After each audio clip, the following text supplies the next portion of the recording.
One of the greatest strengths an athlete can ever build is the ability to treat each moment like it's the only thing that matters. And then, when it's over, win or lose, it doesn't matter at all. Sounds simple, right? But it's one of the hardest things to actually do. Because when you care deeply, when you pour your whole heart into something, letting go, well, it feels almost impossible. Think about the Toronto Blue Jays, Game 7 of the World Series. 11 innings, the crowd's on its feet, the whole country is holding its breath. They were one inning away from rewriting history. And then, in a matter of seconds, it slipped. Jeff Hoffman stood there after the game and said, "I cost everybody here a World Series ring." That's raw. That's pain talking. That's what it feels like when you give everything you have and it still doesn't go your way. Shane Bieber said, "This game is not for the faint of heart." And he's right, because competing at the highest level means exposing your heart again and again. This is the part we don't talk about enough, the emotional recovery that follows a loss like that. The space you have to give yourself to feel, that's real.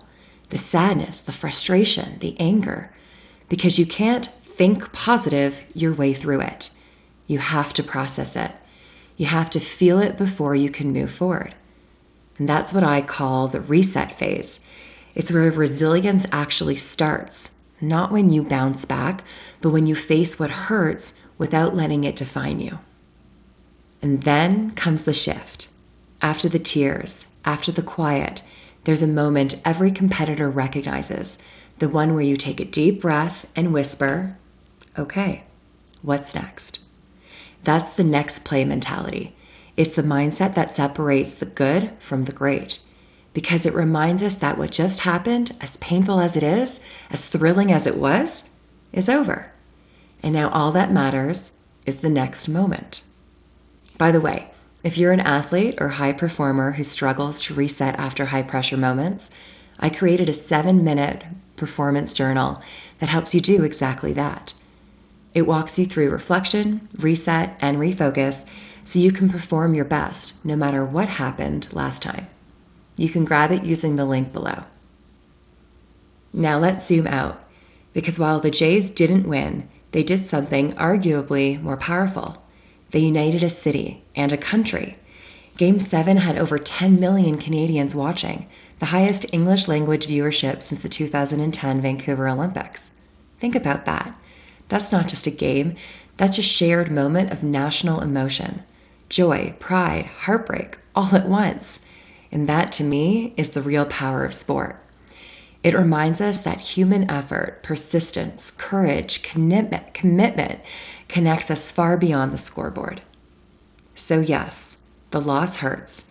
For the players, for the fans, for everyone who believed. But heartbreak like that means something really mattered. And here's where the lesson expands beyond the field. You might not be playing in front of millions, but maybe you're fighting for something that matters deeply to you. A promotion, a scholarship, a comeback, a dream that feels out of reach. And maybe, like the Blue Jays, you give it everything. You've given it everything, and it hasn't gone your way. This is where your next play moment begins. Let yourself cry it out. Let yourself feel all of the disappointment. And then get up, because your story isn't over.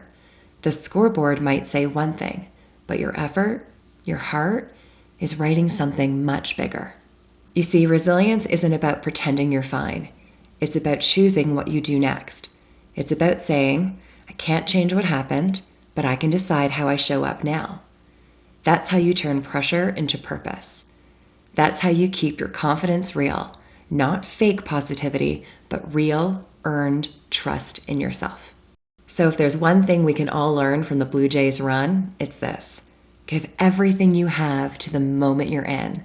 Then, when it's over, release it. The win or the loss isn't what defines you. It's how you rise for the next play. That's what the best athletes do. And it's what the best humans do.